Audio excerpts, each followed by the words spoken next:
So let's start with basic sentence pattern. Or we all know that when we speak in English, we do not only combine the words together. ਜਦੋਂ ਅਸੀਂ ਬੋਲਦੇ ਹਾਂ English ਆਈ ਨਹੀਂ ਹੈਗਾ ਸ਼ਬਦਾਂ ਨੂੰ ਜੋੜ ਦਿੰਦੇ ਹੈਗੇ actually there is a system behind stringing the words together in a sentence ਸਾਨੂੰ ਪਤਾ ਹੈਗਾ ਜਦੋਂ ਅਸੀਂ ਬੋਲਦੇ ਹੁੰਦੇ ਹੈਗੇ ਇੱਕ ਪ੍ਰੋਪਰ ਸਿਸਟਮ ਹੁੰਦਾ ਆਪਾਂ ਲਿੰਗੁਇਸਟਿਕ ਦੇ ਵਿੱਚ ਪੜ੍ਹਿਆ ਹੋਇਆ ਪਹਿਲਾਂ phoneme then morpheme then words then sentences ਫਿਰ ਆਪਾਂ ਸੀਮੈਂਟਿਕ ਦੀ ਗੱਲ ਕੀਤੀ ਸੀ ਉਵੇਂ ਜਦੋਂ ਅਸੀਂ ਸ਼ਬਦ ਇਕੱਠੇ ਕਰਦੇ ਹੈਗੇ ਤਾਂ ਅਸੀਂ ਪ੍ਰੋਪਰ ਸਿਸਟਮੈਟਿਕਲੀ ਕਰਦੇ ਹੈਗੇ ਉਹਨਾਂ ਨੂੰ ਠੀਕ ਹੈ ਸਿਸਟਮੈਟਿਕਲੀ ਸਾਨੂੰ ਪਤਾ ਹੁੰਦਾ ਕਿਹੜਾ ਵਰਡ ਕਿੱਥੇ ਲਿਖਣਾ ਕਿਹੜਾ ਕਿਵੇਂ ਬੋਲਣਾ ਹੈਗਾ whether we are educated or uneducated, when we are speaking our mother tongue, then definitely we speak properly. Although we are speaking unconsciously, but we speak in a proper manner. हाँ जी ਜਦੋਂ ਆਪਾਂ ਦੂਸਰੀ ਲੈਂਗੁਏਜ ਬੋਲਦੇ ਹਾਂ ਕੋਈ foreign language ਬੋਲਦੇ ਹਾਂ ਤਾਂ ਹਾਂ ਕਈ ਵਾਰ ਸਾਨੂੰ ਹੋ ਜਾਂਦਾ ਹੈਗਾ ਕਿ ਵੀ ਸਾਨੂੰ ਸਿੱਖਣਾ ਪੈਂਦਾ ਹੈਗਾ ਬਟ ਮਦਰ ਟੰਗ ਦੇ ਵਿੱਚ ਅਸੀਂ ਹਮੇਸ਼ਾ ਸਹੀ ਹੀ ਬੋਲਦੇ ਹੈਗੇ ਚਲੋ ਜੀ ਜਿੰਨਾ ਕੁ ਇਹ ਥੋੜੀ ਡੈਫੀਨੇਸ਼ਨ ਤੁਸੀਂ ਇਹਦੇ ਵਿੱਚੋਂ ਲਿਖ ਲੈਣੀ ਹੈਗੀ ਕੋਈ ਬਾਲੀ ਵੱਡੀ ਲਿਖਣ ਦੀ ਲੋੜ ਨਹੀਂ ਕਿ 5 to 7 ਲਾਈਨ ਦੀ ਇੱਕ ਡੈਫੀਨੇਸ਼ਨ ਲਿਖੋ then just go for the basic sentence pattern ਮੇਰੀ ਗੱਲ ਸੁਣੋ ਧਿਆਨ ਨਾਲ ਬੇਸਿਕ ਸੈਂਟੈਂਸ ਪੈਟਰਨ ਤੁਹਾਡੀ ਬੁੱਕ ਦੇ ਵਿੱਚ ਵੀ ਦਿੱਤਾ ਹੋਇਆ ਵੈਸੇ ਪਰ ਇੱਕ ਗੱਲ ਨੋਟ ਕਰਨ ਵਾਲੀ ਹੈਗੀ ਕਿ ਜਿਹੜੇ ਪੈਟਰਨ ਨੇਗੇ ਜਿਹੜੇ ਸੀਕੁਐਂਸ ਦੇ ਵਿੱਚ ਆਪਾਂ ਡਿਸਕਸ ਕਰਾਂਗੇ ਜਾਂ ਜਿਹੜੇ ਤੁਹਾਡੇ ਨੋਟਸ ਵੀ ਦਿੱਤੇ ਹੋਏ ਨੇ ਕਿ ਉਹੀ ਤੁਸੀਂ ਪੈਟਰਨ ਰੱਖਣਾ ਗਾ ਜੇ ਪੈਟਰਨ ਨੂੰ ਤੁਸੀਂ ਅੱਗੇ ਪਿੱਛੇ ਕਰ ਦਿੱਤਾ ਡਿਸਆਰਡਰ ਕਰ ਦਿੱਤਾ ਤਾਂ ਪ੍ਰੋਬਲਮ ਆਈ ਕਿਉਂਕਿ ਐਗਜ਼ਾਮ ਦੇ ਵਿੱਚ ਬਹੁਤ ਸਾਰੀਆਂ ਐਕਸਰਸਾਈਜ਼ਸ ਜਾਂ ਕੁਝ ਕੁਐਸਚਨਸ ਇਹੋ ਜਿਹੇ ਆਉਂਦੇ ਸੈਂਟੈਂਸ ਦਿੱਤਾ ਪੁੱਛਦੇ ਹੁੰਦੇ ਦੱਸੋ ਜੀ ਕਿਹੜਾ ਪੈਟਰਨ ਹੈ ਤਾਂ ਅਗਰ ਆਪਾਂ ਹੁਣ ਰੈਂਡਮਲੀ ਯਾਦ ਕੀਤਾ ਇਹਨੂੰ ਡਿਸਆਰਡਰ ਕਰਕੇ ਯਾਦ ਕੀਤਾ ਤਾਂ ਪ੍ਰੋਬਲਮ ਹੋ ਜਾਏਗੀ ਸੋ ਜਿਹੜਾ ਆਰਡਰ ਹੈ ਉਵੇਂ ਦਾ ਉਵੇਂ ਹੀ ਰੱਖਣਾ ਹੈਗਾ ਸੋ ਜੋ ਫਰਸਟ ਪੈਟਰਨ ਹੈ ਜੀ that is N stands for noun plus B plus adjective AJ means adjective ਵਿਸ਼ੇਸ਼ਣ ਸੋ ਅਗਰ ਇਹਦੀ ਐਗਜ਼ਾਮਪਲ ਦੀ ਗੱਲ ਕਰੀਏ ਐਗਜ਼ਾਮਪਲ ਸਾਨੂੰ ਪਤਾ ਵੀ ਕਿਹੜੀ ਦਿੱਤੀ ਹੋਈ ਹੈ ਫੂਡ ਇਜ਼ ਗੁੱਡ ਠੀਕ ਹੈ ਫੂਡ ਇਜ਼ ਗੁੱਡ ਦੀ ਗੱਲ ਕੀਤੀ ਹੈ ਹੁਣ ਸਾਨੂੰ ਇਹਦੇ ਵਿੱਚ ਕੀ ਮੈਂਸ਼ਨ ਕਰਨ ਦੀ ਲੋੜ ਹੈ ਇੰਨੀ ਡੈਫੀਨੇਸ਼ਨ ਦੇਣ ਦੀ ਲੋੜ ਨਹੀਂ ਇਹਦੇ ਵਿੱਚ ਸਿਰਫ ਇਹ ਦੱਸਣਾ ਹੈਗਾ ਕਿਹੜਾ ਵਰਡ ਕੀ ਕੰਮ ਕਰ ਰਿਹਾ for example if we talk about noun that is food here ਤਾਂ ਹੁਣ ਨਾउन ਦਾ ਮਤਲਬ ਕੀ ਹੁੰਦਾ ਹੈਗਾ that which is described ਜਿਸ ਨੂੰ ਇੱਥੇ ਬਿਆਨ ਕੀਤਾ ਜਾ ਰਿਹਾ ਹੈਗਾ ਠੀਕ ਹੈ ਇੱਥੇ ਹੁਣ ਜਿਹੜਾ ਨਾउन ਹੈ ਅਸੀਂ ਥੋੜਾ ਵਧਾ ਕੇ ਵੀ ਲਿਖ ਸਕਦੇ ਜਿਵੇਂ good food very good food not so very good food not so delicious food ਇਹਨਾਂ ਆਪਾਂ ਵਧਾ ਵੀ ਸਕਦੇ ਸੋ ਇੱਥੇ ਸਬਜੈਕਟ ਨਾउन ਦਾ ਮਤਲਬ ਕੀ ਹੈ which that which is described ਜਿਸ ਨੂੰ ਬਿਆਨ ਕੀਤਾ ਜਾ ਰਿਹਾ ਜਿਸ ਨੂੰ ਡਿਸਕ੍ਰਾਈਬ ਕੀਤਾ ਜਾ ਰਿਹਾ ਦੂਸਰੀ ਗੱਲ ਇਹਦੇ ਵਿੱਚ ਜੋ ਵਰਡ ਹੈ बी ਇੱਥੇ ਸਾਨੂੰ ਪਤਾ ਹੈ बी ਦਾ ਮਤਲਬ ਇੱਥੇ ਇਜ਼ਐਮਆਰ ਵਾਜ਼ਵਰ ਪਾਸਟ ਵਿੱਚ ਹੋ ਸਕਦਾ ਇਜ਼ਐਮਆਰ ਵਾਜ਼ਵਰ ਯੂਜ਼ ਹੋ ਸਕਦਾ ਦੇਖੋ ਇਹ ਨੋਟ ਕਰਕੇ ਰੱਖਣੀ ਹੈ ਗੱਲ ਮੇਨ ਵਰਬ ਜਾਂ ਜਿਹਨੂੰ ਲਿੰਕਿੰਗ ਵਰਬ ਕਹਿ ਦਿੱਤਾ ਜਾਂਦਾ ਹੈਗਾ ਇਹਦੇ ਵਿੱਚ ਲਿੰਕਿੰਗ ਵਰਬ ਬਾਰ-ਬਾਰ ਵਰਡ ਆਏਗਾ ਲਿੰਕਿੰਗ ਵਰਬ ਤੇ ਫਾਰਮ ਆਫ ਬੀ 'ਚ ਫਰਕ ਆ ਜਿਹੜੀ ਫਾਰਮ ਆਫ ਬੀ ਹੈ ਉਹ ਇਜ਼ਐਮਆਰ ਤੇ ਵਾਜ਼ਵਰ ਹੁੰਦਾ ਤੇ ਲਿੰਕਿੰਗ ਵਰਬ ਜਿਹੜੇ ਮੇਨ ਵਰਬ ਦੇ ਫਾਰਮ ਹੁੰਦੇ ਨੇ ਫॉर एग्जांपल ਗੋ ਵੈਂਟ ਗੋਨ ਠੀਕ ਹੈ ਜੀ प्ले प्लेड प्लेड ये मेन वर्ड्स ने या लिंकिंग वर्ड्स ने हाँ जी सैकेंड वर्ड है बी ये की काम कर रहा है बी नूं आपां कह सकते हैं मे बी डिस्क्राइब्ड एज देखो सब्जैक्ट सानूं पता लग गया की है जिसनूं डिस्क्राइब किया जा रहा है डिस्क्राइब किहनूं किया जा रहा है फूड नूं डिस्क्राइब किया जा रहा है तो बी दस रहा है कि जो सब्जैक्ट है उन्होंने किवें डिस्क्राइब किया जा सकता तो किवें डिस्क्राइब किया जा सकता food is good so good जिहड़ा है उहदी डिस्क्रिप्शन आ गई इन्ना काफ़ी है जिहड़ा थर्ड पॉइंट है that is adjective ਵਿਸ਼ੇਸ਼ਣ adjective ਕਹਿ ਸਕਦੇ ਹਾਂ ਅਸੀਂ ਇਹਨੂੰ adjectival ਕਹਿ ਸਕਦੇ ਹੈਗੇ ਆਪਾਂ ਠੀਕ ਹੈ ਜੀ ਸੋ ਸੈਕੰਡ ਹੈ noun plus b plus adverb a ਵੀ means adverb ਦੀ ਗੱਲ ਕੀਤੀ ਹੋਈ ਹੈ ਸੋ ਸੈਂਟੈਂਸ ਹੈ ਇੱਥੇ he is here ਠੀਕ ਹੈ ਜੀ ਆਪਾਂ ਐਗਜ਼ਾਮਪਲ ਲੈ ਲਈਏ ਜਾਂ ਜੇ ਆਪਾਂ ਦੇਖੀਏ ਵੀ ਤੁਹਾਡੇ ਕੋਲ ਜਿਹੜੀ ਐਗਜ਼ਾਮਪਲ ਦਿੱਤੀ ਹੋਈ ਹੈ ਨੋਟਸ ਦੇ ਵਿੱਚ ਉਹ ਕਿਹੜੀ ਹੈ the girl is here ਗੱਲ ਇੱਕੋ ਹੀ ਹੈਗੀ the girl ਲਗਾ ਲਓ ਚਾਹੇ ਇੱਥੇ she ਲਗਾ ਲਓ ਸੀ the girl is here ਸੋ ਇੱਥੇ ਜੋ ਇਹ ਸੈਕੰਡ ਪੈਟਰਨ ਹੈ ਪਹਿਲੇ ਦੇ ਨਾਲੋਂ ਕਿਵੇਂ ਵੱਖਰਾ ਹੈਗਾ ਇੱਕ ਤਾਂ ਆਪਾਂ ਵੇਖਾਂਗੇ ਕਿ ਜੋ ਲਾਸਟ ਵਿੱਚ ਹੈ ਸੈਕੰਡ ਪੈਟਰਨ 'ਚ ਐਡਵਰਬ ਹੈ ਉਹ ਵੀ ਕਿਹੜੀ ਲੋਕੇਸ਼ਨ ਦੀ ਦੱਸ ਰਹੀ ਐਡਵਰਬ ਆਪਾਂ ਪਹਿਲਾਂ ਕਲਾਸ ਦੇ ਵਿੱਚ ਡਿਸਕਸ ਕੀਤਾ ਹੈਗਾ ਐਡਵਰਬ ਨੂੰ ਡਿਟੇਲ ਦੇ ਵਿੱਚ ਸੋ ਆਪਾਂ ਡਿਟੇਲ ਦੇ ਵਿੱਚ ਨਹੀਂ ਜਾਵਾਂਗੇ ਹੁਣ ਕਹਿ ਇੱਥੇ ਜੋ ਹੇਅਰ ਹੈ ਉਹ ਐਡਵਰਬ ਹੈ ਜੀ ਤੇ ਜਿਹੜੀ ਪੈਟਰਨ 1 ਸੀਗਾ ਉਹਦੇ ਵਿੱਚ ਉਹ ਕੀ ਇੱਕ ਨਾउन ਹੈਗਾ ਉਹ ਠੀਕ ਹੈ ਸੌਰੀ ਨਾउन ਸੌਰੀ ਉਹਦੇ ਵਿੱਚ ਐਡਜੈਕਟਿਵ ਦਿੱਤਾ ਹੋਇਆ ਸੀਗਾ ਇੱਕ ਤਾਂ ਇਹ ਫਰਕ ਹੈ ਦੂਸਰਾ ਹੋਰ ਕੀ ਡਿਫਰੈਂਸ ਹੈਗਾ ਸੈਕਿੰਡ ਤੇ ਫਰਸਟ ਦੇ ਵਿੱਚ ਇੱਥੇ ਜੋ ਬੀ ਹੈ ਉਹ ਲੋਕੇਸ਼ਨ ਦੀ ਗੱਲ ਕਰ ਰਹੀ ਹੈ ਜਿਵੇਂ ਦ ਗਰਲ ਇਜ਼ ਤੋਂ ਪਤਾ ਲੱਗ ਰਿਹਾ ਵੀ ਕਿੱਥੇ ਹੈ ਜੀ ਉਹ ਉਹ ਇੱਥੇ ਹੈ, ਇਜ਼ ਹੇਅਰ।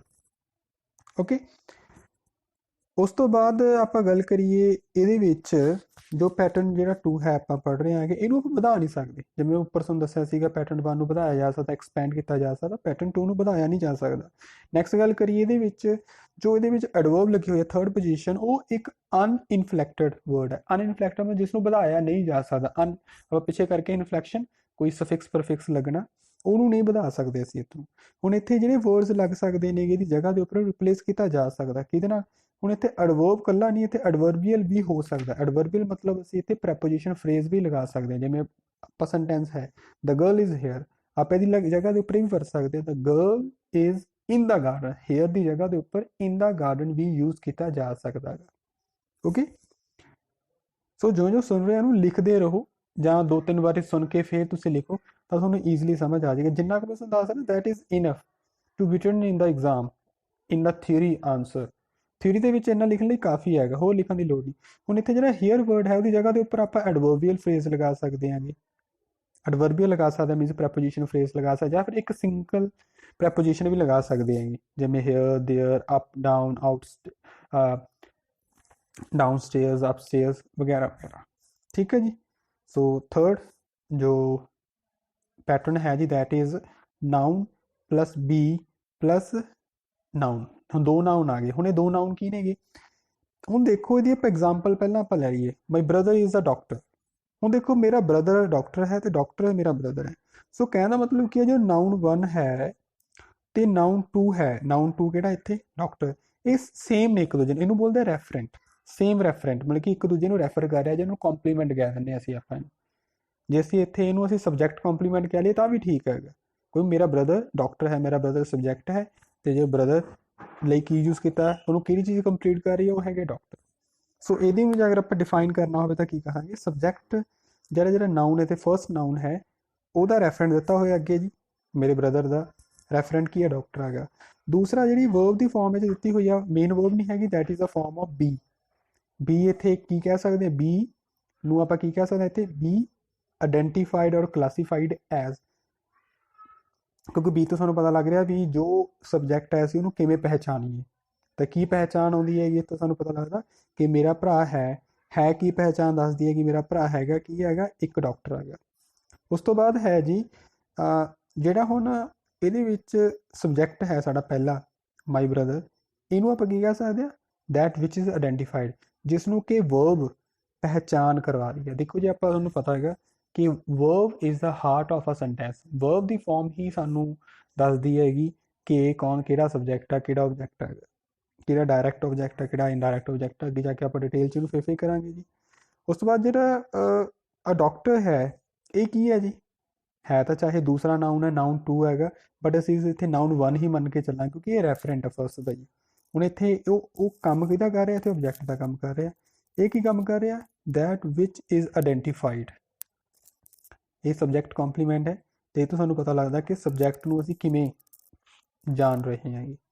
ਉਸ ਤੋਂ ਬਾਅਦ ਦੇਖੋ ਜੀ ਇੱਥੇ ਨਾ ਅਸੀਂ ਡਾਕਟਰ ਦੇ ਇਹਨੂੰ ਅਸੀਂ ਇਸ ਢੰਗ ਨਾਲ ਵੀ ਬਣਾ ਸਕਦੇ ਹਾਂਗੇ ਕਿ ਇੱਥੇ ਜਿਹੜਾ ਦੂਸਰਾ ਨਾउन ਹੈ ਜਾਂ ਰੈਫਰੈਂਟ ਹੈ, ਸਬਜੈਕਟ ਕੰਪਲੀਮੈਂਟ ਹੈ, ਉਹਦੀ ਜਗ੍ਹਾ ਤੇ ਇੱਕ ਪ੍ਰੋਨਾउन ਵੀ ਲੱਗ ਸਕਦਾ, ਪਰਸਨਲ ਪ੍ਰੋਨਾउन ਵੀ ਲੱਗ ਸਕਦੇ, ਜਿਸ ਤਰ੍ਹਾਂ ਕਿ this is Shri, this is he, it is me, it is I.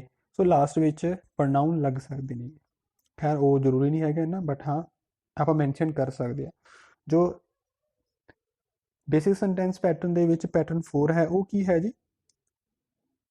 ਨਾउन plus linking verb plus adjective. ਹੁਣ ਦੇਖੋ ਫਰਕ ਆ ਗਿਆ, ਪਹਿਲੇ 3 ਪੈਟਰਨ ਦੇ ਵਿੱਚ ਫਾਰਮ ਆਫ ਬੀ ਚੱਲ ਰਹੀ ਸੀ, ਹੁਣ ਆ ਗਈ ਲਿੰਕਿੰਗ ਵਰਬ। ਤੁਹਾਨੂੰ ਪਹਿਲਾਂ ਹੀ ਮੈਂ ਡਿਸਕਸ ਕੀਤੀ ਹੈਗੀ, ਹੁਣ ਫਿਰ ਦੱਸਦਾ। ਬੀ ਦਾ ਮਤਲਬ ਇਜ਼ ਐਮ ਆਰ ਜਾਂ ਵਾਜ਼ ਵਰ ਹੀ ਹੁੰਦਾ ਸਿਰਫ, ਜਿਹਦੇ ਨਾਲ ਹੋਰ ਕੋਈ ਵਰਬ ਦੀ ਫਾਰਮ ਨਹੀਂ ਹੁੰਦੀ ਸੈਂਟੈਂਸ ਦੇ ਵਿੱਚ, ਸਿਰਫ ਇਹੀ ਇਜ਼ ਐਮ ਆਰ ਵਾਜ਼ ਵਰ ਇਹੀ ਵਰਬ ਦਾ ਕੰਮ ਕਰ ਰਹੀਆਂ ਹੁੰਦੀਆਂ ਨੇਗੀਆਂ ਫਾਰਮ ਆਫ ਬੀ। ਤੇ ਲਿੰਕਿੰਗ ਵਰਬ ਉਹ ਹੁੰਦੀ ਹੈ ਜਿਹੜੀ ਕਿ ਜੋੜਦੀ ਹੈਗੀ ਸਬਜੈਕਟ ਤੋਂ ਆਬਜੈਕਟ ਦੇ ਨਾਲ, ਸਬਜੈਕਟ ਤੇ ਆਬਜੈਕਟ ਇੱਕ ਤਾਂ ਜੁੜਦੇ ਨੇਗੇ। ਲਿੰਕਿੰਗ ਵਰਬਸ ਉਹ ਹੁੰਦੀਆਂ ਨੇਗੀਆਂ, ਜਿਵੇਂ ਸੈਂਟੈਂਸ ਹੈ ਦ ਪਲੇਅਰ ਸੀਮਸ ਯੰਗ। ਸੋ ਇੱਥੇ ਸੀਮਸ ਜੋ ਹੈ ਉਹ ਦ ਪਲੇਅਰ ਤੇ ਯੰਗ ਨੂੰ ਆਪਸ ਵਿੱਚ ਜੋੜ ਰਹੀਆਂ ਨੇਗੀਆਂ। ਹੁਣ ਇੱਥੇ ਵਰਬ ਕੀ ਹੈ? Linking verb. ਇਹਨੂੰ ਮੇਨ ਵਰਬ ਆਪਾਂ ਕਹਿ ਦਿੰਦੇ ਹਾਂ, ਵੈਸੇ ਲਿੰਕਿੰਗ ਵਰਬ ਹੁੰਦੀ ਹੈਗੀ। ਤੇ ਇਹ ਲਿੰਕ ਇਹਨੂੰ ਕਰ ਰਿਹਾ ਇੱਥੇ ਹੁਣ ਐਡਜੈਕਟਿਵ ਤੇ ਐਡਜੈਕਟਿਵ ਯੰਗ ਨੂੰ ਦਾ ਪਲੇਅਰ ਦੇ ਨਾਲ, ਠੀਕ ਹੈ ਜੀ। ਤੇ ਵਰਬ ਦੀ ਫਾਰਮ ਇੱਥੇ ਸੀਮਸ ਦੀ ਜਗ੍ਹਾ ਦੇ ਉੱਪਰ ਅਸੀਂ ਕਈ ਵਰਬ ਦੀਆਂ ਫਾਰਮਸ ਲਗਾ ਸਕਦੇ ਹਾਂ, ਤੇ ਜਿਹੜੀ ਵਰਬ ਦੀ ਫਾਰਮ ਇੱਥੇ ਲੱਗੇਗੀ ਅਸੀਂ ਉਹਨੂੰ ਕੀ ਕਹਾਂਗੇ ਜੀ, ਉਹਨੂੰ ਅਸੀਂ ਕਹਾਂਗੇ ਲਿੰਕਿੰਗ ਵਰਬ। ਜਿਵੇਂ ਦਾ ਪਲੇਅਰ ਸੀਮਸ ਯੰਗ, ਇਹ ਸੈਂਟੈਂਸ ਸੀ, ਦਾ ਪਲੇਅਰ ਲੁਕਸ ਯੰਗ, ਠੀਕ ਹੈ, ਲੁਕਸ ਵੀ ਲੱਗ ਸਕਦਾ ਇੱਥੇ। ਸੋ ਕਈ ਵਰਬ ਦੀਆਂ ਫਾਰਮਸ ਇੱਥੇ ਯੂਜ਼ ਕੀਤੀਆਂ ਜਾ ਸਕਦੀਆਂ ਨੇ। ਪੈਟਰਨ ਜੋ 5 ਹੈ ਉਹਦੇ ਵਿੱਚ ਨਾउन ਪਲੱਸ ਲਿੰਕਿੰਗ ਵਰਬ ਪਲੱਸ ਨਾउन, ਹੁਣ ਇੱਥੇ ਵੀ ਨਾउन ਆ ਗਿਆ। ਐਗਜ਼ਾਮਪਲ ਦੀ ਗੱਲ ਕਰੀਏ ਆਪਾਂ, my sister remains N outstanding student. ਹੁਣ ਤੁਹਾਨੂੰ ਲੱਗ ਗਿਆ ਪਤਾ ਹੋਣਾ, ਦੇਖੋ ਇੱਕ ਤਾਂ ਇਹ 'ਚ ਨਾउन ਹੈ ਮਾਈ ਸਿਸਟਰ, ਇੱਕ ਹੈਗਾ ਜੀ ਆਊਟਸਟੈਂਡਿੰਗ ਸਟੂਡੈਂਟ। ਹੁਣ ਮੇਰੀ ਸਿਸਟਰ ਹੀ ਇੱਕ ਆਊਟਸਟੈਂਡਿੰਗ ਸਟੂਡੈਂਟ ਹੈ, ਤੇ ਆਊਟਸਟੈਂਡਿੰਗ ਸਟੂਡੈਂਟ ਕਿਹੜੀ ਕੌਣ ਹੈਗੀ, ਮੇਰੀ ਸਿਸਟਰ। ਹੁਣ ਦੇਖੋ ਇਹ ਵਾਲੀ ਸਟਰਕਚਰ, ਪੰਜਵੀਂ ਜੋ ਸਟਰਕਚਰ ਹੈ ਉਹ ਥਰਡ ਦੇ ਨਾਲ ਬਿਲਕੁਲ ਮਿਲਦੀ ਜੁਲਦੀ ਹੈ, ਪਰ ਫਰਕ ਕੀ ਹੈ, ਥਰਡ ਪੈਟਰਨ ਦੇ ਵਿੱਚ ਬੀ ਦੀ ਫਾਰਮ ਸੀ, ਇਜ਼ ਐਮ ਆਰ ਸੀਗਾ, ਵਾਜ਼ਵਰ ਹੋ ਸਕਦਾ ਸੀ, ਇਹਦੇ ਵਿੱਚ ਕੀ ਹੈ ਲਿੰਕਿੰਗ ਵਰਬ। ਸੋ ਇੱਥੇ ਰਿਮੇਨਸ ਹੈ। ਹੁਣ ਮਾਈ ਸਿਸਟਰ ਤੇ ਆਊਟਸਟੈਂਡਿੰਗ ਸਟੂਡੈਂਟ ਸੇਮ ਰੈਫਰੈਂਟ ਹੈ ਜੀ, ਇੱਕ ਦੂਜੇ ਪਾਸੇ ਯੂਜ਼ ਹੋਇਆ ਹੈਗਾ। ਰਿਮੇਨਸ ਜਿਹੜਾ ਹੈ ਇੱਥੇ ਲਿੰਕਿੰਗ ਵਰਬ ਦਾ ਕੰਮ ਕਰੇ, ਇਹਦੀ ਜਗ੍ਹਾ ਦੇ ਉੱਪਰ ਆਪਾਂ ਕੁਛ ਹੋਰ ਵਰਬ ਦੀਆਂ ਫਾਰਮਸ ਲਿੰਕਿੰਗ ਵਰਬ ਯੂਜ਼ ਕਰ ਸਕਦੇ, ਜਿਸ ਤਰ੍ਹਾਂ ਕਿ ਬਿਕਮ ਲਗਾ ਸਕਦੇ ਹਾਂ ਇੱਥੇ, ਕਿਉਂਕਿ ਇੱਥੇ ਇਹਨੂੰ ਰਿਮੇਨਸ ਹੈ ਜੀ, ਤਾਂ ਉਹਦੀ ਜਗ੍ਹਾ ਦੇ ਉੱਪਰ ਆਪਾਂ ਬਿਕਮਸ ਲਗਾ ਸਕਦੇ ਹਾਂ, ਪੀਅਰਸ ਲਗਾ ਸਕਦੇ, ਸੀਮਸ ਲਗਾ ਸਕਦੇ ਹੈਗੇ। ਸੋ ਜਿਸ ਤਰ੍ਹਾਂ ਦੀ ਵਰਬ ਦੀ ਫਾਰਮ ਹੁੰਦੀ ਹੈ ਉਸ ਤਰ੍ਹਾਂ ਹੀ ਲਗਾਉਣੀ ਹੁੰਦੀ ਹੈ। ਜੋ ਪੁਆਇੰਟ ਨੰਬਰ 6 ਹੈ, ਪੈਟਰਨ 6 ਹੈ, ਪੈਟਰਨ 6 ਦੇ ਵਿੱਚ ਕੀ ਲਿਖਿਆ ਹੋਇਆ, ਨਾउन ਪਲੱਸ ਇਨਟ੍ਰਾਂਸਿਟਿਵ ਵਰਬ। ਹੁਣ ਇਨਟ੍ਰਾਂਸਿਟਿਵ ਵਰਬ ਕਿਹੜੀ ਹੁੰਦੀ ਹੈ, ਜਨਰਲ ਅਗਰ ਆਪਾਂ ਪਤਾ ਹੋ, ਸਾਨੂੰ ਪਤਾ ਹੁੰਦਾ, ਜਿਵੇਂ ਪੰਜਾਬੀ 'ਚ ਹੁੰਦੀ ਹੈ ਕਿਰਿਆ ਦੋ ਤਰ੍ਹਾਂ ਦੀ ਹੁੰਦੀ ਹੈ, ਅਕਰਮਕ ਕਿਰਿਆ, ਇੱਕ ਸਕਰਮਕ ਕਿਰਿਆ, ਉਵੇਂ ਇੰਗਲਿਸ਼ ਦੇ ਵਿੱਚ ਦੋ ਤਰ੍ਹਾਂ ਦੀਆਂ ਵਰਬਸ ਹੁੰਦੀਆਂ ਨੇਗੀਆਂ, intransitive verb ਤੇ transitive verb. What is intransitive verb? Intransitive verb is a verb that can stand alone with the subject, that doesn't require any other noun or any other word to be completed. Complete ਹੋਣ ਦੇ ਲਈ ਜਿਸ ਨੂੰ ਹੋਰ verb ਦੀ ਲੋੜ, ਕਿਸੇ ਹੋਰ word ਦੀ ਲੋੜ ਨਹੀਂ ਹੈਗੀ, ਇਕੱਲੀ ਰਹਿ ਸਕਦੀ ਹੈਗੀ ਉਹ, ਤੇ ਸੈਲਫ ਸਫੀਸ਼ੀਐਂਟ ਹੁੰਦੀ ਹੈਗੀ, ਉਹ ਹੁੰਦੀ ਹੈ ਇਨਟ੍ਰਾਂਸਿਟਿਵ ਵਰਬ। ਜਿਵੇਂ ਐਗਜ਼ਾਮਪਲ ਸੀ ਗਰਲਸ ਸਮਾਈਲ, ਹੁਣ ਮੀਨਿੰਗ ਕਲੀਅਰ ਹੈਗਾ, ਤੇ ਸਮਾਈਲ ਤੋਂ ਬਾਅਦ ਕੁਛ ਹੋਰ ਲਾਉਣ ਦੀ ਲੋੜ ਹੈ ਨਹੀਂ ਗੀ, ਠੀਕ ਹੈ ਜੀ। ਸੋ ਇਹ ਹੁੰਦੀ ਹੈ ਜੀ ਇਨਟ੍ਰਾਂਸਿਟਿਵ ਵਰਬ। ਇਹਨੂੰ ਅਸੀਂ ਮੋਡੀਫਾਈ ਕਰ ਸਕਦੇ ਹਾਂਗੇ, ਸਮਾਈਲ ਦੀ ਜਗ੍ਹਾ ਦੇ ਉੱਪਰ ਕੁਛ ਹੋਰ ਵੀ ਲਗਾ ਸਕਦੇ ਹਾਂਗੇ। ਜਿਵੇਂ ਅਗਰ ਹੁਣ ਆਪਾਂ ਲਗਾਈਏ girls smile beautifully, smile beautifully, ਹੁਣ ਹੈ ਤਾਂ ਦੇਖੋ ਕੋਈ ਨਵਾਂ ਵਰਡ ਤਾਂ ਨਹੀਂ ਲੱਗਿਆ, ਦੇਖੋ ਜੀ ਨਾउन ਅਗਰ ਹੋਰ ਲੱਗ ਰਿਹਾ ਹੈਗਾ ਤਾਂ ਆਪਾਂ ਕਹਿ ਸਕਦੇ ਹਾਂਗੇ ਵੀ ਇਹ ਤਾਂ ਜੀ ਇੰਟ੍ਰਾਂਸਿਟਿਵ ਵਰਬ ਰਹੀ ਨਹੀਂ। ਜੇ ਵਰਬ ਦੀ ਫਾਰਮ ਤੋਂ ਬਾਅਦ ਅਸੀਂ ਕੋਈ ਹੋਰ ਨਾउन ਲਗਾਉਣੇ ਆਂਗੇ ਜਾਂ ਪ੍ਰੋਨਾउन ਲਗਾਉਣੇ ਆਂਗੇ ਤਾਂ ਉਹ ਇੰਟ੍ਰਾਂਸਿਟਿਵ ਵਰਬ ਨਹੀਂ ਕਹਿਲਾਉਂਦੀ। ਪਰ ਜੇ ਵਰਬ ਨੂੰ ਹੀ ਕੁਆਲੀਫਾਈ ਕਰਦਿਆ ਹੋਇਆ ਕੋਈ ਮੋਡੀਫਾਇਰ ਜਾਂ ਕੋਈ ਵਿਸ਼ੇਸ਼ਣ ਜਾਂ ਐਡਵਰਬ ਲੱਗ ਰਿਹਾ, ਫਿਰ ਉਹ ਇੰਟ੍ਰਾਂਸਿਟਿਵ ਵਰਬ ਹੀ ਕਹਿਲਾਏਗੀ, ਠੀਕ ਹੈ। ਆ ਗਈ ਗੱਲ ਸਮਝ ਜੀ। ਜਿਵੇਂ ਹੁਣ ਐਗਜ਼ਾਮਪਲ ਮੈਂ ਤੁਹਾਨੂੰ ਦੱਸ ਦਿੱਤਾ, ਗਰਲਸ ਸਮਾਈਲ ਇੰਟ੍ਰਾਂਸਿਟਿਵ ਵਰਬ ਹੈ, ਤੇ ਗਰਲਸ ਸਮਾਈਲ ਬਿਊਟੀਫੁਲੀ। ਹੁਣ ਜਿਹੜਾ ਬਿਊਟੀਫੁਲ ਵਰਡ ਹੈ ਸਮਾਈਲ ਦੇ ਲਈ ਹੈ, ਇਹ ਕੋਈ ਨਾउन ਨਹੀਂ ਹੈਗਾ, ਕੋਈ ਪ੍ਰੋਨਾउन ਨਹੀਂ ਹੈਗਾ, ਇਹ ਇੱਥੇ ਵੀ ਇਹਨੂੰ ਆਪਾਂ ਵਰਬ ਨੂੰ ਇੰਟ੍ਰਾਂਸਿਟਿਵ ਹੀ ਕਹਾਂ, ਕਿਉਂਕਿ ਆਪਾਂ ਇਸ ਤੋਂ ਬਾਅਦ ਕੋਈ ਵੀ ਪ੍ਰੋਨਾउन ਜਾਂ ਨਾउन ਨਹੀਂ ਲਗਾਇਆ ਜੀ। ਓਕੇ ਜੀ। ਜੋ 7th ਪੈਟਰਨ ਹੈ ਉਹ ਕੀ ਹੈ ਜੀ, ਨਾउन ਪਲੱਸ ਟ੍ਰਾਂਸਿਟਿਵ ਵਰਬ ਪਲੱਸ ਪ੍ਰੋਨਾउन।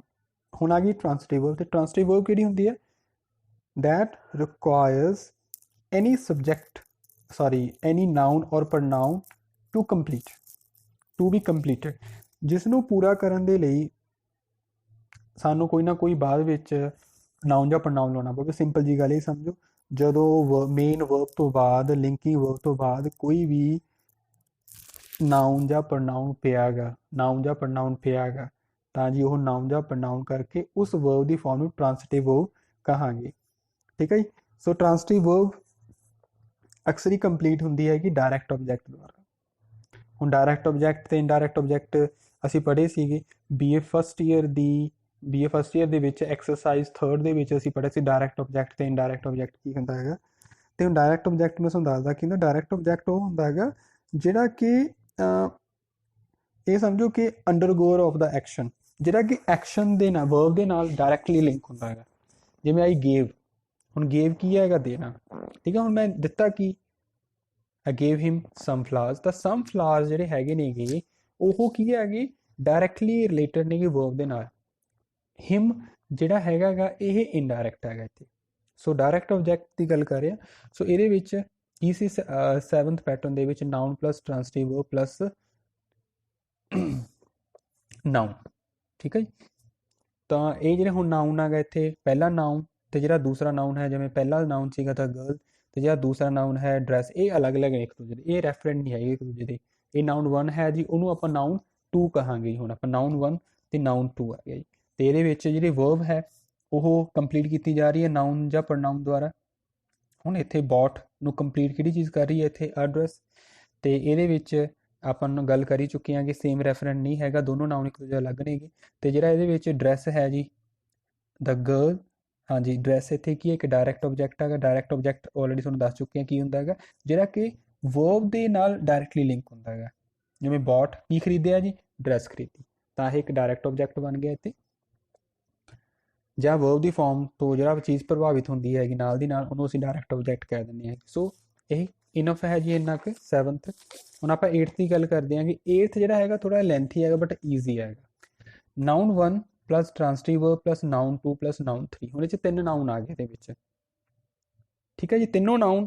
ਪਹਿਲੀ ਗੱਲ ਤਾਂ ਜਿਵੇਂ ਨਾउन 1 ਦੇਖੋ ਮਦਰ, ਦੂਸਰਾ ਨਾउन ਕੀ ਹੈ ਜੀ ਗਰਲ, ਤੀਸਰਾ ਨਾउन ਕੀ ਹੈਗਾ ਐਡਰੈਸ। ਜਿਵੇਂ the mother bought the girl address, the mother bought the girl address, ਆਹ ਸੈਂਟੈਂਸ ਹੈਗਾ। ਹੁਣ ਇਹਨਾਂ ਤਿੰਨਾਂ ਦੇ ਵਿੱਚ ਪਹਿਲਾ ਨਾउन ਹੈ ਜੀ ਮਦਰ, ਦੂਸਰਾ ਨਾउन ਹੈ ਜੀ ਗਰਲ, ਤੀਸਰਾ ਨਾउन ਹੈਗਾ ਡਰੈਸ। ਹੁਣ ਤਿੰਨਾਂ ਦਾ ਇੱਕ ਦੂਜੇ ਨਾਲ ਕੋਈ ਰੈਫਰੈਂਸ ਹੈਗਾ ਗਾ, ਇੱਕ ਤਿੰਨੇ ਅਲੱਗ-ਅਲੱਗ ਨਾउन ਨੇ ਜੀ, ਤਾਂ ਇਹਨੂੰ ਨਾउन 1 ਨਾउन 2 ਤੇ ਨਾउन 3 ਲਿਖਿਆ। ਵਿੱਚ ਇਹ 'ਚ ਵਰਬ ਦੀ ਫਾਰਮ ਲੱਗੀ ਹੋਈ ਹੈ ਬੌਟ, ਜਿਹੜੀ ਕਿ ਟ੍ਰਾਂਸਟਿਵ ਵਰਬ ਹੈਗੀ। ਹੁਣ ਇਹਦੇ ਵਿੱਚ ਨਾ 6-7 ਪੁਆਇੰਟ ਨੇਗੇ ਜਿਹੜੇ ਨੋਟ ਕਰਨ ਵਾਲੇ ਨੇ। ਪਹਿਲੀ ਗੱਲ ਹੈ ਕਿ ਹਰ ਇੱਕ ਜਿਹੜਾ ਨਾउन ਹੈ ਇਹਦੇ ਵਿੱਚ ਉਹ ਅਲੱਗ-ਅਲੱਗ ਹੈ ਇੱਕ ਦੂਜੇ ਨਾਲੋਂ, ਮਦਰ ਗਰਲ ਡਰੈਸ। ਠੀਕ ਹੈ ਜੀ। ਦੂਸਰੀ ਗੱਲ ਕੀ ਹੈ, ਇਹਦੇ ਵਿੱਚ ਤੁਸੀਂ ਵੇਖੋ ਡਾਇਰੈਕਟ ਆਬਜੈਕਟ ਵੀ ਹੈਗਾ ਤੁਹਾਡੇ ਕੋਲੇ, ਇਨਡਾਇਰੈਕਟ ਆਬਜੈਕਟ ਵੀ ਹੈਗਾ ਗਾ। ਤੇ ਆਪਾਂ ਲਾਸਟ ਦੇ ਵਿੱਚ ਗੱਲ ਕੀਤੀ ਸੀ ਕਿ ਲਾਸਟ ਪੈਟਰਨ ਦੇ ਵਿੱਚ ਕਿ ਜਿਹੜਾ ਡਾਇਰੈਕਟ ਆਬਜੈਕਟ ਉਹ ਹੁੰਦਾ ਜਿਹੜਾ ਕਿ ਵਰਬ ਤੋਂ ਡਾਇਰੈਕਟਲੀ ਪ੍ਰਭਾਵਿਤ ਹੋਵੇ। ਜਿਵੇਂ the mother bought the girl address. ਹੁਣ ਇਹਦੇ ਵਿੱਚੋਂ ਡਾਇਰੈਕਟ ਆਬਜੈਕਟ ਕਿਹੜਾ ਹੋ ਗਿਆ, ਬੌਟ ਨਾਲ ਡਾਇਰੈਕਟਲੀ ਕਿਹੜਾ ਲਿੰਕ ਹੈਗਾ, ਕੀ ਖਰੀਦਿਆ ਗਿਆ ਜੀ, ਹਾਂਜੀ ਐਡਰੈਸ। ਸੋ ਇੱਥੇ ਐਡਰੈਸ ਇੱਕ ਡਾਇਰੈਕਟ ਆਬਜੈਕਟ ਹੈਗਾ ਤੇ ਗਰਲ ਕੀ ਹੈ, ਇਨਡਾਇਰੈਕਟ ਆਬਜੈਕਟ ਹੈਗੀ। ਠੀਕ ਹੈ, ਡਾਇਰੈਕਟ ਆਬਜੈਕਟ ਕੀ ਹੈਗਾ ਐਡਰੈਸ ਤੇ ਇਨਡਾਇਰੈਕਟ ਆਬਜੈਕਟ ਕੀ ਹੈ ਇੱਥੇ ਜੀ, ਦ ਗਰਲ। ਹੁਣ ਇਨਡਾਇਰੈਕਟ ਆਬਜੈਕਟ ਨੂੰ ਅਸੀਂ ਇੱਥੇ ਇਨਡਾਇਰੈਕਟ ਆਬਜੈਕਟ ਜਿਹੜਾ ਹੈਗਾ ਗਾ ਸੈਂਟੈਂਸ ਵਿੱਚ ਲੋਡ ਪਵੇ ਤਾਂ ਇਹ ਵੀ ਰੂਲ ਹੈ ਜੀ। ਇਨਡਾਇਰੈਕਟ ਆਬਜੈਕਟ ਨੂੰ ਅਸੀਂ ਇੱਕ ਪ੍ਰੈਪੋਜੀਸ਼ਨ ਫਰੇਜ਼ ਦੇ ਨਾਲ ਵੀ ਰਿਪਲੇਸ ਕਰ ਸਕਦੇ ਹਾਂਗੇ। ਠੀਕ ਹੈ ਜੀ, ਇਨਡਾਇਰੈਕਟ ਆਬਜੈਕਟ ਨੂੰ ਪ੍ਰੈਪੋਜੀਸ਼ਨ ਫਰੇਜ਼ ਦੇ ਨਾਲ ਰਿਪਲੇਸ ਕੀਤਾ ਜਾ ਸਕਦਾ। ਹੁਣ ਜਿਹੜੀਆਂ ਵਰਬਸ ਦੀਆਂ ਫਾਰਮਸ ਇੱਥੇ ਯੂਜ਼ ਕਰ ਸਕਦੇ ਹੋ ਰਿਸਟ੍ਰਿਕਟਡ ਨੇਗੀਆਂ। ਰਿਸਟ੍ਰਿਕਟਡ ਮਤਲਬ ਥੋੜ੍ਹੀਆਂ ਨੇ, ਕੋਈ ਵਾਲੀਆਂ ਨਹੀਂ ਹੈਗੀਆਂ। ਜਿਵੇਂ ਇੱਥੇ ਬੌਟ ਦੀ ਜਗ੍ਹਾ ਦੇ ਉੱਪਰ ਆਪਾਂ ਗਿਵ ਦੀ ਫਾਰਮ ਯੂਜ਼ ਕਰ ਸਕਦੇ ਹਾਂ, ਮੇਕ, ਫਾਈਂਡ, ਫੈਲ, ਟੈਲ, ਫੈਲ, ਹਾਂਜੀ ਬਾਏ, ਇਹ ਚੀਜ਼ਾਂ ਯੂਜ਼ ਕਰ ਸਕਦੇ, ਹੋਰ ਨਹੀਂ ਜ਼ਿਆਦਾ ਯੂਜ਼ ਕਰ ਸਕਦੇ। ਤੇ ਇਹਨੂੰ ਇਸ ਤਰ੍ਹਾਂ ਦੇ ਸੈਂਟੈਂਸ ਨੂੰ ਅਸੀਂ ਪੈਸਿਵ ਬਣਾ ਸਕਦੇ ਹਾਂਗੇ। ਤੇ ਇੱਥੇ ਇਹ ਬਿਊਟੀ ਹੁੰਦੀ ਹੈਗੀ ਕਿ ਇਸ ਤਰ੍ਹਾਂ ਦੇ ਸੈਂਟੈਂਸ ਜਿਹਦੇ ਕਿ ਦੋਨੋਂ ਤਰ੍ਹਾਂ ਦੇ ਆਬਜੈਕਟ ਹੋਣ, ਡਾਇਰੈਕਟ ਵੀ ਹੋਵੇ ਉਹ 'ਚ ਇਨਡਾਇਰੈਕਟ ਆਬਜੈਕਟ ਵੀ ਹੋਵੇ। ਉਹਦੇ ਵਿੱਚ ਚਾਹੇ ਤੁਸੀਂ ਕਿਸੇ ਵੀ ਆਬਜੈਕਟ ਨੂੰ ਮੂਹਰੇ ਲਿਆਓ, ਚਾਹੇ ਡਾਇਰੈਕਟ ਆਬਜੈਕਟ ਨੂੰ ਮੂਹਰੇ ਲਿਆਓ ਸਬਜੈਕਟ ਬਣਾ ਲਓ, ਚਾਹੇ ਇਨਡਾਇਰੈਕਟ ਆਬਜੈਕਟ ਨੂੰ ਮੂਹਰੇ ਸਬਜੈਕਟ ਬਣਾ ਕੇ ਪੈਸਿਵ ਬਣਾ ਦਿਓ, ਦੋਨੋਂ ਵਿੱਚ ਹੀ ਠੀਕ ਰਹੇਗਾ। ਜਿਹੜਾ ਇਨਡਾਇਰੈਕਟ ਆਬਜੈਕਟ ਹੁੰਦਾ ਹੈਗਾ ਉਹ ਇੱਕ ਐਕਚੁਅਲੀ ਬੈਨੀਫਿਸ਼ਰੀ ਹੁੰਦਾ ਹੈਗਾ ਐਕਸ਼ਨ ਦਾ। ਆਲਰੇਡੀ ਆਪਾਂ ਗੱਲ ਕਰ ਚੁੱਕੇ ਹਾਂ ਕਿ ਜਿਹੜਾ ਹੁਣ ਐਕਸ਼ਨ ਹੋ ਰਿਹਾ ਬੌਟ ਆ, ਬੌਟ ਤੋਂ ਕੀ, ਹਾਂਜੀ ਬੈਨੀਫਿਸ਼ਰੀ ਮਤਲਬ ਕਿ ਜਿਹਨੂੰ ਫਾਇਦਾ ਹੁੰਦਾ ਹੈਗਾ। ਤੇ ਫਾਇਦਾ ਕਿਹਨੂੰ ਹੋ ਰਿਹਾ, ਖਰੀਦਣ ਦਾ ਫਾਇਦਾ ਕਿਹਨੂੰ ਹੋ ਰਿਹਾ ਹੈਗਾ, ਉਹ ਗਰਲ ਨੂੰ ਹੋ ਰਿਹਾ ਹੈਗਾ। ਸੋ ਇਨਡਾਇਰੈਕਟ ਤੇ ਡਾਇਰੈਕਟ ਆਬਜੈਕਟ ਨੂੰ ਆਪਾਂ ਦੁਬਾਰਾ ਫਿਰ ਡਿਸਕਸ ਕਰਾਂਗੇ। ਡਾਇਰੈਕਟ ਆਬਜੈਕਟ ਹੁੰਦਾ ਜਿਹੜਾ ਕਿ ਡਾਇਰੈਕਟਲੀ ਪ੍ਰਭਾਵਿਤ ਹੁੰਦਾ ਹੈਗਾ ਵਰਬ ਦੀ ਫਾਰਮ ਤੋਂ। ਹੁਣ ਪ੍ਰਭਾਵਿਤ ਕੀ ਹੋਇਆ, ਬੌਟ ਕੀ ਕੀਤਾ ਗਿਆ ਹੈਗਾ, ਡਰੈਸ ਕੀਤੀ ਗਈ ਹੈ। ਤੇ ਜਿਹਨੂੰ ਫਾਇਦਾ ਹੁੰਦਾ ਹੈਗਾ ਜੀ ਉਹ ਇਨਡਾਇਰੈਕਟ ਹੁੰਦਾ ਹੈਗਾ। ਤੇ ਫਾਇਦਾ ਕਿਹਨੂੰ ਹੋਇਆ ਇੱਥੇ ਡਰੈਸ ਦਾ, ਲੜਕੀ ਨੂੰ ਫਾਇਦਾ ਹੋਇਆ। ਸੋ ਇਹ ਕੀ ਬਣ ਗਿਆ ਜੀ, ਇਨਡਾਇਰੈਕਟ ਆਬਜੈਕਟ। ਬੈਨੀਫਿਸ਼ਰੀ ਕੌਣ ਹੋ ਗਿਆ ਇੱਥੇ, ਇਨਡਾਇਰੈਕਟ ਹੋ ਗਿਆ। ਬੈਨੀਫਿਸ਼ਰੀ ਇੱਥੇ ਕਿਹੜਾ ਹੋ ਗਿਆ ਜੀ, ਲੜਕੀ ਹੋ ਗਈ ਜੀ। ਉਸ ਤੋਂ ਬਾਅਦ ਕੀ ਹੈ, ਅਸੀਂ ਜੇ ਲੋੜ ਪਵੇ ਤਾਂ ਜੀ ਪ੍ਰੋਨਾउन ਵੀ ਯੂਜ਼ ਕਰ ਸਕਦੇ ਹੈਗੇ ਡਾਇਰੈਕਟ ਆਬਜੈਕਟ ਦੀ ਜਗ੍ਹਾ ਦੇ ਉੱਪਰ। ਡਾਇਰੈਕਟ ਆਬਜੈਕਟ ਕੀ ਸੀਗਾ, ਡਾਇਰੈਕਟ ਆਬਜੈਕਟ ਕੀ ਸੀ ਸਾਡੇ ਕੋਲ ਇੱਥੇ, ਐਡਰੈਸ ਸੀਗੀ। ਠੀਕ ਹੈ ਜੀ।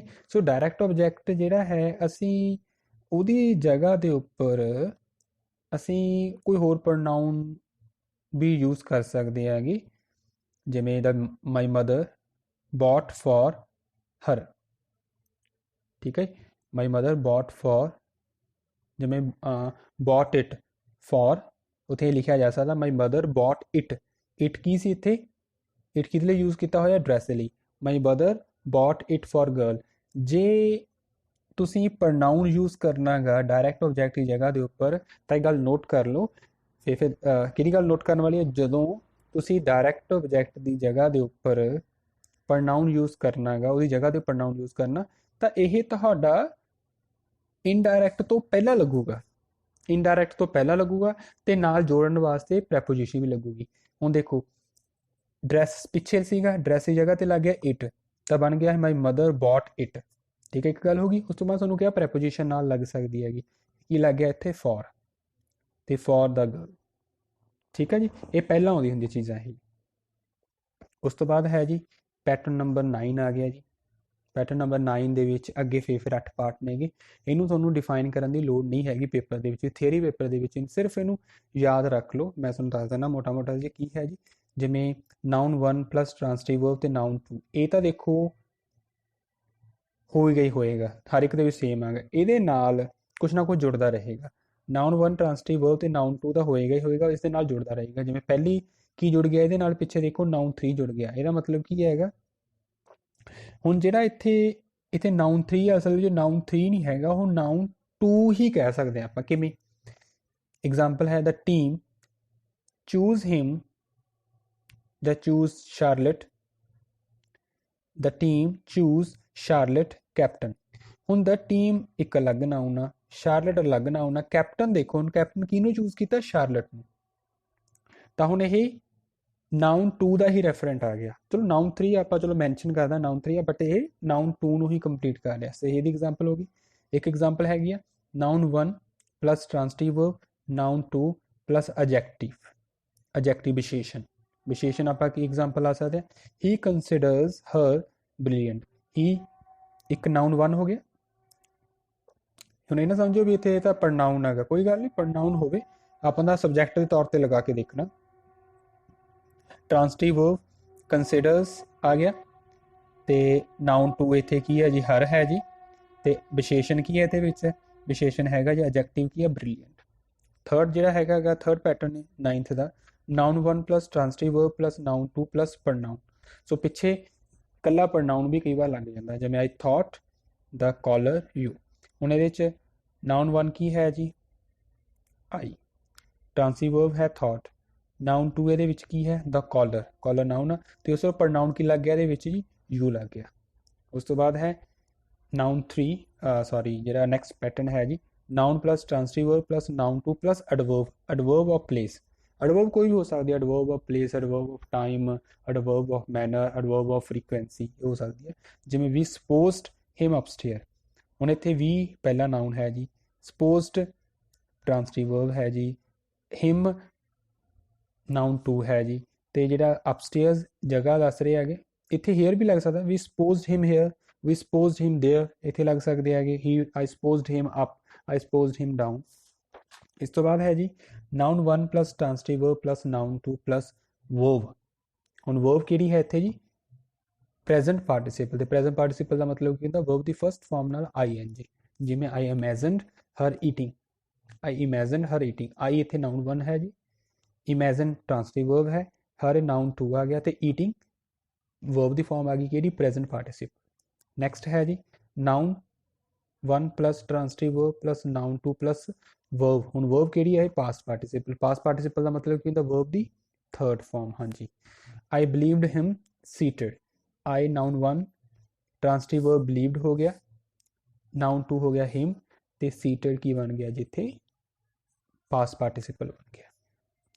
ਦੈਨ ਨੈਕਸਟ ਹੈ ਜੀ noun 1 plus transitive verb plus noun 2 plus preposition phrase. ਤੇ ਪ੍ਰੈਪੋਜੀਸ਼ਨ ਫਰੇਜ਼ ਯਾਦ ਕਰਾ ਦੇਵਾਂ ਕੀ ਹੁੰਦੀ ਹੈ, ਪ੍ਰੈਪੋਜੀਸ਼ਨ ਫਰੇਜ਼ ਉਹ ਵਰਡ ਗਰੁੱਪ ਹੁੰਦਾ ਹੈਗਾ ਜਿਹਦੀ ਇੱਕ ਸ਼ੁਰੂਆਤ ਪ੍ਰੈਪੋਜੀਸ਼ਨ ਨਾਲ ਹੁੰਦੀ ਹੈਗੀ, ਵਿਚਕਾਰ ਕੋਈ ਆਰਟੀਕਲ ਲੱਗ ਸਕਦਾ, ਕੋਈ ਡਿਟਰਮੀਨਰ ਲੱਗ ਸਕਦਾ, ਤੇ ਉਸ ਤੋਂ ਬਾਅਦ ਲਾਸਟ ਵਿੱਚ ਨਾਊਨ ਹੋਏਗਾ ਹੀ ਹੋਏਗਾ। ਜਿਵੇਂ we considered her in the way।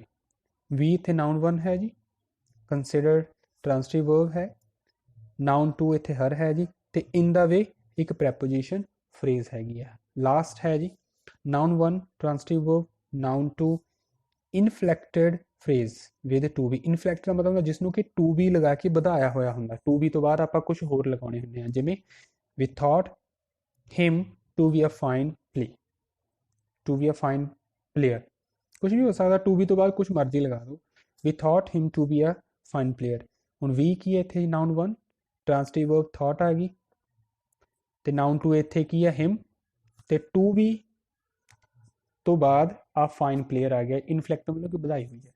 ਸੋ ਇਹ ਇੱਕ ਲੈਂਥੀ ਜਿਹਾ ਪਾਰਟ ਨੋ ਡਾਊਟ ਹੈਗਾ ਗਾ, ਬਟ ਇਹ ਟਫ ਨਹੀਂ ਹੈਗਾ, ਈਜ਼ੀ ਹੈ। ਜਿੰਨਾ ਕੁ ਮੈਂ ਤੁਹਾਨੂੰ ਬੋਲਿਆ ਹੈਗਾ, ਅਗਰ ਤੁਸੀਂ ਇਹਨੂੰ ਹੀ ਨਾਲ ਨਾਲ ਲਿਖ ਲਓਗੇ ਤਾਂ ਤੁਹਾਡਾ ਕਾਫੀ ਹੈ, ਸਫੀਸ਼ੀਐਂਟ ਹੈਗਾ। ਇੰਨਾ ਹੀ ਲਿਖਣਾ ਕਾਫੀ ਹੈ, ਇਸ ਤੋਂ ਜ਼ਿਆਦਾ ਤੁਹਾਨੂੰ ਲਿਖਣ ਦੀ ਲੋੜ ਹੈ ਨਹੀਂ। ਫਿਰ ਵੀ ਜੇ ਤੁਹਾਨੂੰ ਕੋਈ ਪ੍ਰੋਬਲਮ ਆਉਂਦੀ ਹੈ ਗਰੁੱਪ ਦੇ ਵਿੱਚ ਤੁਸੀਂ ਮੈਸੇਜ ਕਰ ਸਕਦੇ, ਡਰੋਪ ਕਰ ਸਕਦੇ, ਉਸ ਤੋਂ ਬਾਅਦ ਮੈਂ ਤੁਹਾਨੂੰ ਰਿਪਲਾਈ ਕਰ ਦੂੰਗਾ। ਨੈਕਸਟ ਟੌਪਿਕ ਵੇਖਦੇ ਆਪਾਂ ਕਿਹੜਾ ਕਰਨਾ ਹੈਗਾ, ਪਰ ਮੈਂ ਤੁਹਾਨੂੰ ਦੱਸ ਦੂੰਗਾ ਕਿ ਇਹ ਟੌਪਿਕ ਆਪਾਂ ਇਸ ਤੋਂ ਬਾਅਦ ਕਰਾਂਗੇ। Till then, all the best।